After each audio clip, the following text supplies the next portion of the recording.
Welcome dear rockers, कैसे हैं आप सभी। तो आज हम आपके लिए लेकर आए हैं 2024 में रिलीज हुई मलयालम लैंग्वेज की black comedy mystery thriller film Sookshmadarshini की कहानी को।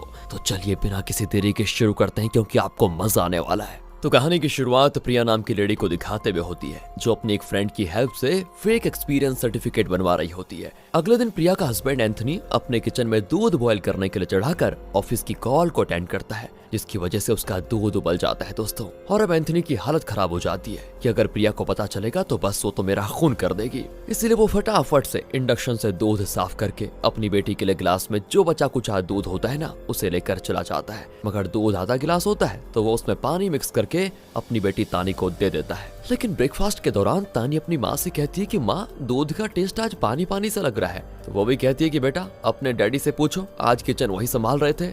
फिर वो एंथनी से कहती है, मैंने कितनी बार मना किया है इंडक्शन पे मिल्क बॉयल मत क्या करो। तुमने अच्छे से सफाई तो कर दी थी, पर ये देखना ही भूल गए थे कि पतीले के नीचे दूध लग गया है। यानी कि दोस्तों एंथनी की चोरी पकड़ी गई है। और शुक्र है आज प्रिया अच्छे मूड में है और उसने ज्यादा गुस्सा नहीं किया। ब्रेकफास्ट करते करते एंथनी को अपने मैनेजर का फोन आ जाता है और वो बताते हैं कि मृदुला को तुम जानते हो ना, मुझे नहीं लगता कि बेचारी इस बार भी अपना टारगेट पूरा कर पाएगी। कल रात वो मुझे फोन करके बहुत रो रही थी, मुझसे उसका रोना देखा नहीं गया। अगर तुम सुनते ना तो तुम्हें भी काफी तकलीफ होती। इतना सुनते ही दोस्तों एंथनी सारी बात समझ जाता है और कहता है कि आप इस बार भी मेरे 2 क्लाइंट मृदुला को देना चाहते हैं ना, ठीक है, जैसा सही लगे आपको। तो मैनेजर कहता है कि मैं तुमसे बहुत खुश हूँ एंथनी, इस बार देखना मैं तुम्हारे प्रमोशन की बात को जरूर करूंगा। यानी मृदुला और मैनेजर का दोस्तों कनेक्शन पहले से चला आ रहा है और वो हर बार एंथनी को ही बलि का बकरा बनाते हुए आ रहा है। खैर एंथनी स्कूटी में अपनी बेटी तानी को भी लेकर जाता है ताकि ऑफिस जाने से पहले वो उसे स्कूल ड्रॉप कर पाए। प्रिया अपने पति और बेटी को दरवाजे तक छोड़ने आती है,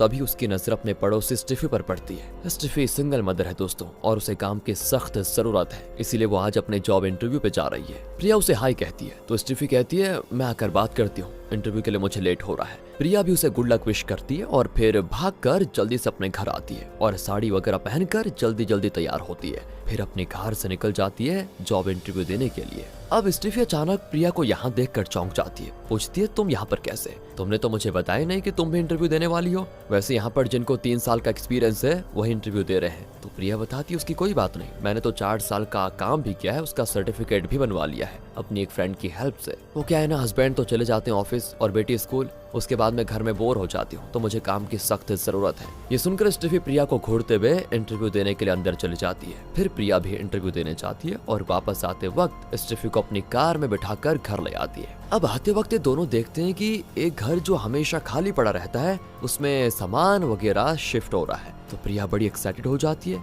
कि लगता है हमारे नए पड़ोसी आने वाले हैं। इसके बाद प्रिया घर जाकर अपने घर के काम में बिजी हो जाती है और कुछ देर के बाद वो अपनी खिड़की से देखती है कि नया पड़ोसी जो है ना, उसने पहले बिल्ली को खाना दिया और फिर एक पत्थर से निशाना लगाकर उसे मार के भगा भी दिया। ये चीज प्रिया को बड़ी अजीब लगती है कि भला ऐसे कौन करता है। फिर रात की बात है दोस्तों, मृदुला एंथनी को कॉल करके बहुत रोती है। तो एंथनी कहता है कि अरे रो क्यों रही हो, मैंने तो अपने 2 क्लाइंट्स तुम्हें दे दिए ना। मृदुला कहती है, ये मेरी खुशी के आंसू है। इस पे एंथनी कहता है कि सुनो, अगर तुमने इतने आंसू क्लाइंट्स के सामने बहाए होते तो अभी तक तो तुमने टारगेट कंप्लीट भी कर लिया होता। अरे तुम्हें काम पे ध्यान देना चाहिए मृदुला। तब मृदुला जवाब देती है कि तुम बहुत अच्छे हो एंथनी, मैं जब भी तुमसे बात करती हूँ ना तो मुझे बड़ा अच्छा फील होता है। इस तरह दोस्तों वो धीरे धीरे चेप होने की कोशिश करती है और ये सारी बातें प्रिया भी सुन रही होती है, क्योंकि वो भी एंथनी के रूम में थी। एंथनी फिर बड़ी मुश्किल से मृदुला से फोन रखवाता है। तो प्रिया कहती है कि अच्छा, तो मैनेजर इसीलिए मृदुला पे मेहरबान रहता है क्योंकि वो प्रोफेशनल वर्क के बदले पर्सनल बेनिफिट देने को तैयार रहती है ना। तो मुझसे दूर रहो एंथनी, वरना अच्छा नहीं होगा, बता रही हूँ। अब दोस्तों अगले दिन प्रिया अपने किचन से काम करते वक्त पड़ोसी के घर पर ही नजर रखे होती है। तो उसे पता चलता है कि ये जो हमारा नया पड़ोसी है मैनुअल, ये अपनी बूढ़ी माँ के साथ यहाँ शिफ्ट हुआ है और आज ये घर का शुद्धिकरण करवा रहा है। कुछ देर के बाद मैनुअल अपने पड़ोस में रहने वाले कृष्णा अंकल के पास जाता है और कहता है कि अंकल पहचाना या फिर नहीं। तो अंकल कहता है कि पहचानने में थोड़ी मुश्किल तो हुई, जब तुम लोग यहाँ से गए थे तो उस वक्त काफी छोटे थे और अब देखो कितने बड़े हो गए हो। तब कृष्णा की वाइफ सरोजिनी कहती है, जब घर की मरम्मत चल रही थी ना तो मुझे लगा तुम लोग नए किराएदार रखने वाले हो, पर तुम लोग तो खुद ही वापस रहने के लिए आ गए। ये देखकर मैं सच में बड़ी सरप्राइज थी। तब मैनुअल कहता है कि दरअसल आजकल अम्मा की तबीयत ठीक नहीं रहती और ये घर टाउन के नजदीक ही है ना, यहाँ से हॉस्पिटल आना जाना आसान होगा, इसलिए हम यहाँ पर शिफ्ट हो गए हैं। इतना जानने भर की देरी थी कि सरोजनी जाती है घर के अंदर और व्हाट्सएप ग्रुप में मैनुअल की सारी स्टोरी बक देती है कि पहले ये लोग यहाँ रहा करते थे। शहर में ग्रेस बेकरी है ना, वो मैनुअल की ही है। उसकी अम्मा का नाम ग्रेस है ना, तो उसी के नाम पर मैनुअल के डैड ने एक रूम से सिर्फ उस बेकरी की शुरुआत की थी।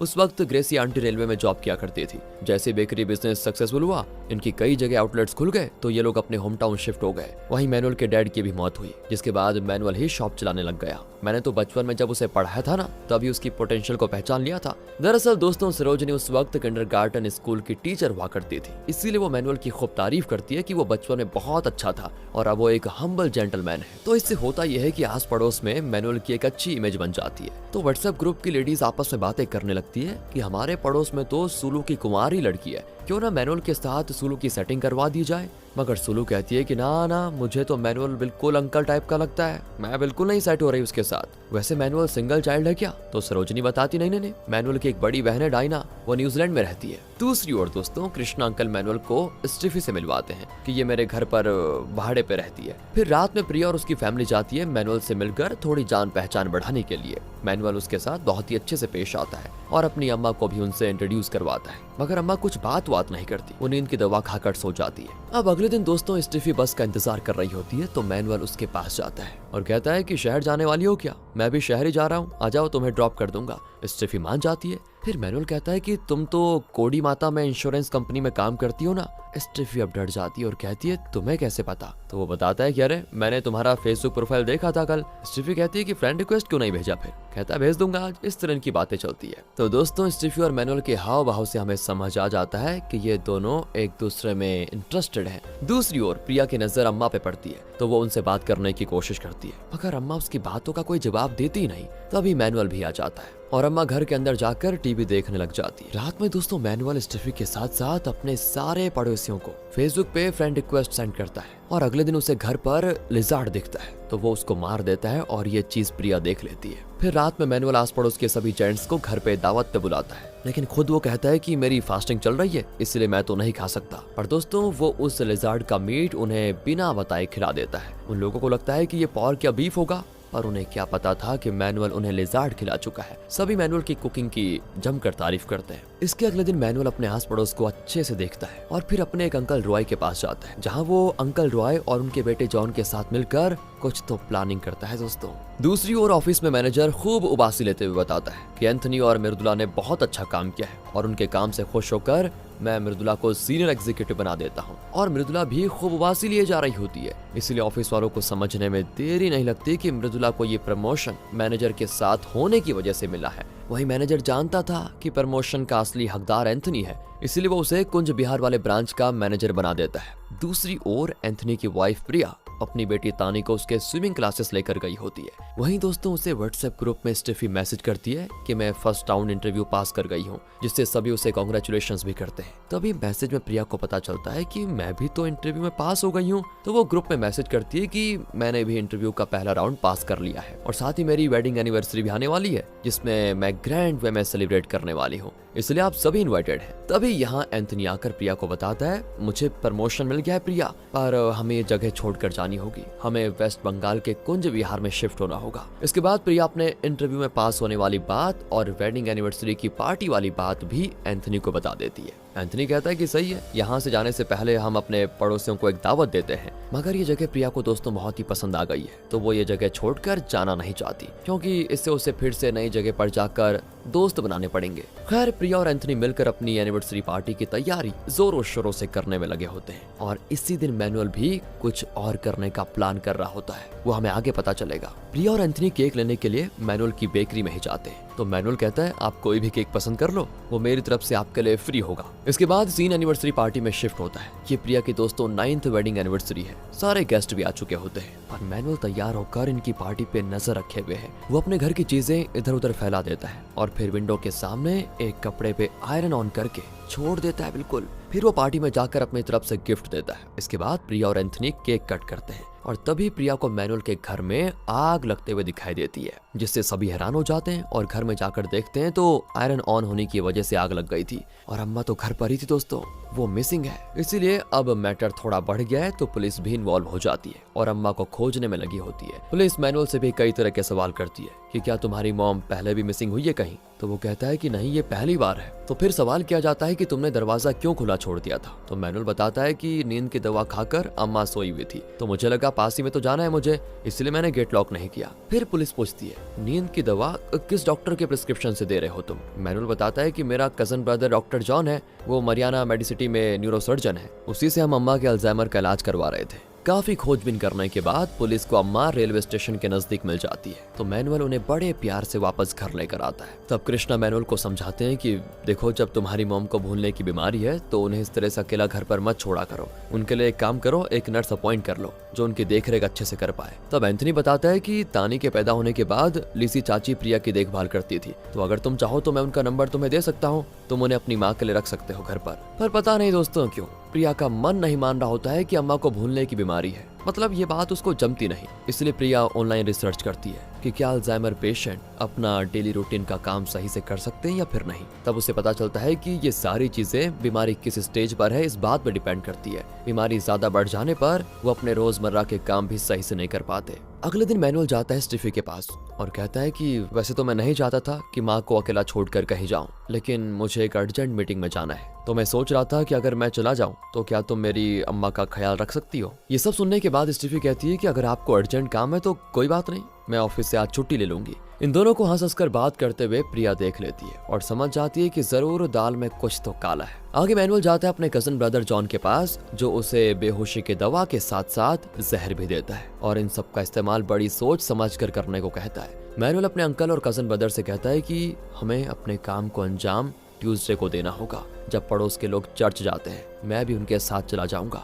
उस वक्त अम्मा के साथ सिर्फ स्टीफी रहेगी, स्टीफी को तो मैं संभाल लूंगा, बाकी सब कुछ तुम प्लान के मुताबिक देख लेना। इधर घर पे प्रिया टीवी में अल्जाइमर के बारे में देख रही होती है। तभी मौसम खराब होने लगता है तो वो छत से अपने कपड़े उठाने के लिए जाती है ताकि बारिश में कपड़े भीग न जाए। और यहाँ पर प्रिया एक चीज नोटिस करती है कि मैनुअल कपड़े धोकर गया था, वो तो अभी तक वापस नहीं आया, मगर उसके घर के कपड़े उठाए जा चुके हैं, जो जाहिर सी बात है अम्मा ने तो नहीं उठाए होंगे। अगर उन्हें भूलने की बीमारी है तो उन्हें इतना कैसे याद रहा कि मौसम खराब हो रहा है, मेरे बेटे ने कपड़े डाल के रखे हुए हैं तो मैं उठा लूं, ये अम्मा को कैसे याद रहा, कुछ तो गड़बड़ है। वो अपने ये विचार सुल्लू के साथ शेयर करती है कि अम्मा तो हम लोगों से भी ज्यादा होशियार है। फिर मैनुअल ने पुलिस से झूठ क्यों कहा कि उन्हें अल्जाइमर है। और इतना ही नहीं, जब मैं पहली बार उनके घर गई थी ना, तो देखा था कि अंधेरे में उन्होंने बोर्ड से स्विच ऑन कर लिया था। जब पानी की टंकी भर जाती है तो वो टाइम से मोटर बंद कर देती है। घर में जाने से पहले कभी भी चप्पल बाहर खोलना नहीं भूलती। सुनो सुल्लू, तुम ना एक काम करो, 2-3 दिन बस अम्मा पे नजर रखो और तुम्हें भी रियलाइज हो जाएगा कि अम्मा का दिमाग तुमसे भी ज्यादा तेज है और बिल्कुल सही काम करता है। अगर तुम्हें अभी भी यकीन नहीं है ना तो रुको, देखो तुम्हें अभी कुकर की सीटी की आवाज आई, वो मैनुअल के घर से है। मैनुअल देखो अपने गार्डन में है और घर पे कुकर की सीटी कभी भी 4 सीटी के ऊपर नहीं जाती है, यानी अम्मा कुकर की सीटी के हिसाब से गैस को ऑफ करना भी नहीं भूलती। और ये मैनुअल कह रहा है कि अम्मा का दिमाग ठीक नहीं है। क्यों कह रहा है ये सब सुनकर सुल्लू कहती है कि क्यों ना हम अम्मा से ही डायरेक्टली पूछ लें कि उनको दिक्कत क्या है। प्रिया कहती पर ये हम मैनुअल के सामने तो नहीं कर सकते ना। अब अगले दिन दोस्तों हम मैनुअल को अपने घर पे बेहोशी के दवाई का पाउडर बनाते हुए देखते हैं और फिर मैंगो जूस रेडी करते हुए देखते हैं। फिर वो स्टीफी से कहता है कि मैंने मैंगो जूस बना कर रख दिया है, उसे 11 बजे अम्मा को याद से पिला देना। और हाँ, मैंने तुम्हारे लिए भी जूस थोड़ा बढ़ा कर बनाया है, तो तुम भी पी लेना। और सुनो, किसी और को घर में घुसने मत देना, वरना अम्मा कंफ्यूज हो जाएगी और अजीब बिहेव करने लगेगी। मैं सिर्फ तुम पर ही भरोसा कर सकता हूँ। इसके बाद दोस्तों मैनुअल चला जाता है अपने काम पे और स्टीफी जाकर अम्मा के साथ बैठ जाती है। अम्मा हमेशा की तरह टीवी पे कुकिंग शो चलाकर बैठ जाती है और स्टीफी से कुछ भी बात नहीं करती। तो ठीक 11 बजे मैनुअल के इंस्ट्रक्शन के मुताबिक स्टीफी अम्मा को जूस पीने को कहती है, मगर वो पीने से इनकार कर देती है। तभी मैनुअल कॉल करके कहता है कि जरा अम्मा से दूर होकर बात करो, इसलिए स्टीफी दूर चली जाती है। मैनुअल कहता है कि 11 बज गए, तुमने अम्मा को जूस नहीं दिया क्या? कहती है दे तो रही हूँ पर वो पी नहीं रही है। मैनुअल कहता है वो ऐसे नहीं पिएंगी, पहले तुम्हें उनके सामने पीना होगा, तभी वो कन्विंस होंगी पीने को। इसलिए स्टीफी फिर वैसा ही करती है, वो आकर एक गिलास जूस पी लेती है जो उसने अम्मा के लिए निकाल कर रखा हुआ था। फिर वो दूसरे गिलास में अम्मा के लिए भी जूस निकाल कर उन्हें पिला देती है। यहाँ मैनुअल अपने अंकल रॉय को कहता है कि 20 मिनट में दवा अपना काम कर देगी और वो बेहोश हो जाएगी। तब तक आप भी पहुंच जाइएगा। मगर जब अंकल रॉय मैनुअल के घर के नजदीक जाता है तो देखता है कि प्रिया मैनुअल के घर में घुस रही है। वो ये बात मैनुअल को कॉल पे बता देता है। मैनुअल कहता है कि आप साइड में हटकर प्रिया के वहां से जाने का इंतजार कीजिए। अंकल रॉय वैसा ही करता है। इधर मैनुअल के घर पर प्रिया अपना आयरन देने के बहाने से आई थी, क्योंकि मैनुअल की आयरन तो उस दिन जल गई थी ना, तो वो ये बहाना करती है कि मैंने आज जब मैनुअल को जाते हुए देखा तो उसके शर्ट पे आयरन नहीं हुआ था, तो मुझे बहुत ही बुरा लगा, इसीलिए मैं अपना आयरन देने के लिए आ गई हूँ। और दोस्तों अम्मा से ओवर फ्रेंडली होकर खूब बातें करने लग जाती है वो कि आप कैसी हैं, आप मेरी वेडिंग एनिवर्सरी में क्यों नहीं आई अम्मा, मैंने कितना इंतजार किया आपका बताओ। तब स्टीफी क्या करती है दोस्तों पता है, प्रिया का ध्यान भटकाने के लिए वो उससे भी मैंगो जूस पिला देती है। जूस पीने के बाद भी प्रिया शांत नहीं होती और उस दिन के बारे में तरह तरह के सवाल करने लगती है कि आप उस दिन स्टेशन पहुंच कैसे गई थी, आपको कुछ याद है क्या उस बारे में। तब स्टीफी प्रिया से कहती है कि अरे अम्मा को रेस्ट करने की जरूरत है, उन्हें परेशान मत करो। मगर दोस्तों प्रिया है कि चुप होने का नाम ही नहीं लेती। तभी उसे उसके हस्बैंड का कॉल आता है और वो कहता है कि मेरा पुराना फोन ना कबर्ड में रखा हुआ है, उसमें लेसी चाची का नंबर होगा, जरा सेंड करना उसे, क्योंकि मैनुअल कॉल करके मुझसे उनका नंबर मांग रहा है, उसे अर्जेंटली चाहिए। इसलिए ना चाहते हुए भी प्रिया को वापस अपने घर जाना ही पड़ता है। और फिर दोस्तों अगले सीन में स्टीफी सो जाती है और अम्मा जी चेयर से हो जाती है गायब। दरअसल उनके बेहोश होने के बाद अंकल रॉय उन्हें अपनी गाड़ी में डालकर कहीं लेकर चला गया था। अब अगले सीन में नजदीक रेलवे ट्रैक पर एक औरत की लाश मिलती है। ट्रेन की वजह से लाश को पहचानने में बड़ी दिक्कत हो रही होती है, इसलिए बात चारों ओर फैल जाती है कि शायद वो अम्मा की लाश है। पुलिस भी कॉल करके मैनुअल को बुलाती है। अम्मा की मौत की बात सुनकर उनकी बेटी डायना जो न्यूजीलैंड में रहती थी वो भी इंडिया वापस आ जाती है। तब पुलिस वालों से बात करने पे उसे पता चलता है कि रेलवे ट्रैक पे जो लाश मिली है वो अम्मा की नहीं है, जिससे सभी राहत की सांस लेते हैं। वहीं स्टीफी की हालत तो खराब हो जाती है दोस्तों कि मैनुअल ने अम्मा की जिम्मेदारी मुझ पे सौंपी थी, मैं उनका ध्यान नहीं रख पाई, पता नहीं कैसे मुझे नींद आ गई और अम्मा पता नहीं कहाँ चली गई फिर से। और प्रिया की बात करें तो उसे तो मैनुअल पर शक होता है कि पक्का उसने ही कुछ किया है। जब अम्मा को अल्जाइमर था ही नहीं तो फिर उन्हें अल्जाइमर की दवा वो देता क्यों था। तब सुलू कहती है कि तुम तो उस दिन अम्मा से बात करने गई थी ना, अगर तुम उस दिन वापस नहीं आई होती तो शायद अम्मा आज अपने घर पे होती। तब प्रिया का दिमाग काम करता है और वो सोचती है कि ओहो, मैनुअल ने जानबूझकर उस वक्त मेरे हस्बैंड से लिजी चाची का नंबर मांगा। उसे पता था कि मेरा हस्बैंड तो उस वक्त घर पे नहीं होंगे, इसलिए मुझे ही वापस घर जाकर नंबर सेंड करना होगा। इसलिए तुरंत ही प्रिया लिजी चाची को कॉल करके पूछती है कि आपको किसी मैनुअल नाम के आदमी ने कॉल किया था लास्ट ट्यूसडे को। तो चाची कहती नहीं, मुझे ऐसा कोई कॉल नहीं आया। प्रिया समझ जाती है दोस्तों कि मुझे अम्मा से दूर करना ये मैनुअल की चाल थी। उसने इतनी अर्जेंटली नंबर मांगा और फिर चाची को कॉल तक नहीं किया। पर सोचने वाली बात यह है सुल्लू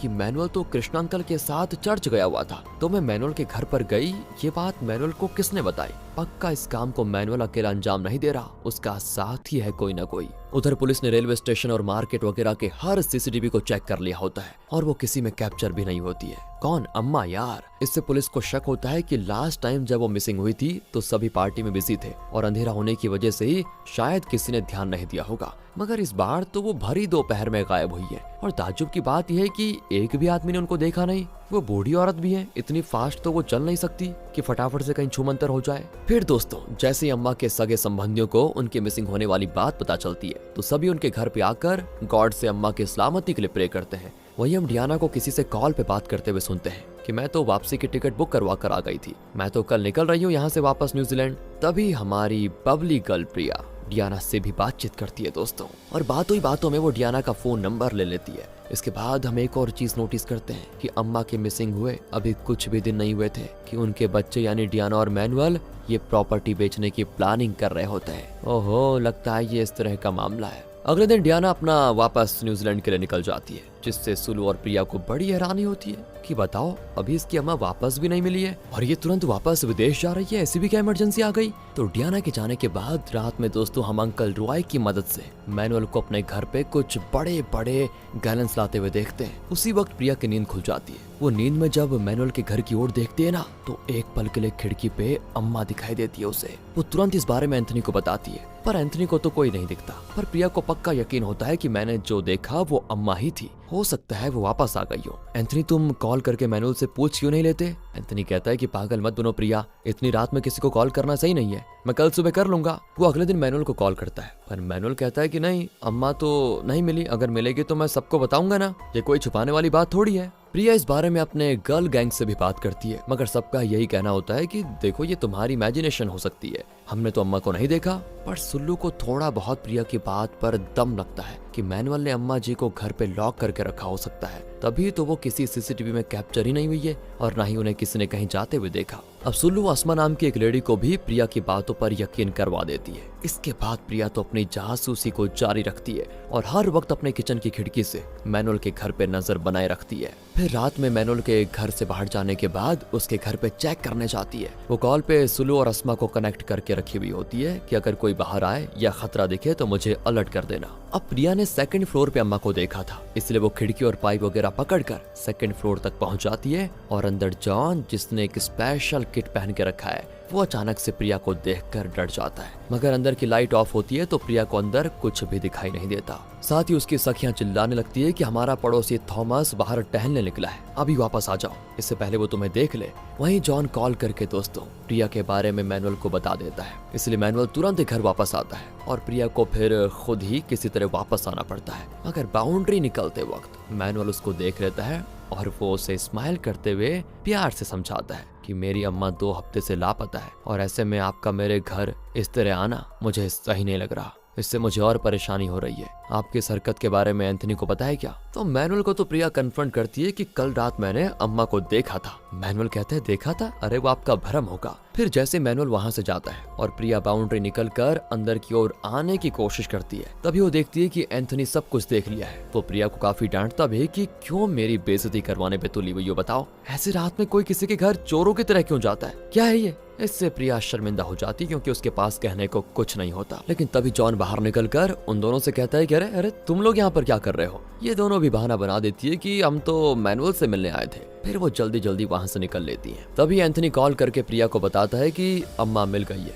मुझे मैनुअल ने कॉल किया था कि वो घर लेकर आ रहे हैं उन्हें। अब अम्मा के वापस आने की खबर सुनकर सुल्लू और अस्मा को लगता है कि बातों में हमने बेकार में आकर मैनुअल पे शक कर दिया। लगता है ये सब प्रिया के दिमाग का ही फितूर था, मगर पता नहीं दोस्तों क्यों, पर प्रिया को अभी भी कुछ गड़बड़ी लग रही है। वो अकेले में जाकर अम्मा से बात करने की कोशिश करती है, पूछती है आप इतने दिन कहाँ थे? क्या आपको मैनुअल से कोई खतरा है? आप कुछ कहना चाहती हैं क्या? और इतने दिनों में पहली बार अम्मा कुछ बोलने की कोशिश करती है, मगर तभी वहाँ पर मैनुअल आ जाता है और प्रिया को अपने घर जाने को कहता है कि जाओ, मैं खुद संभाल लूंगा अपनी माँ को, अब इनको जरा आराम करने दो। मैनुअल के घर से निकलकर प्रिया डियाना को मैसेज करती है कि क्या मैं कॉल कर सकती हूँ, मुझे कुछ बात करनी है तुमसे। और तब दोस्तों यहाँ पर एक ट्विस्ट रिवील होता है कि डियाना का फोन तो मैनुअल के पास है और इतने दिनों से डियाना बनकर मैनुअल ही प्रिया से बात कर रहा था। रात में अंकल रॉय और मैनुअल मिलकर जो जो सामान लेकर आए थे उन्हें वहां से वापस लेकर चले जाते हैं और अगले दिन वो अम्मा जी को वापस अपने होम टाउन भेजकर ये घर ही खाली कर देते हैं। यानी मैनुअल जिस मकसद से इस घर पे आया था उसका वो मकसद पूरा हो चुका है, पर अभी तक हमें समझ नहीं आया कि उसका असली मकसद क्या था। खैर आज 3 बजे दोपहर में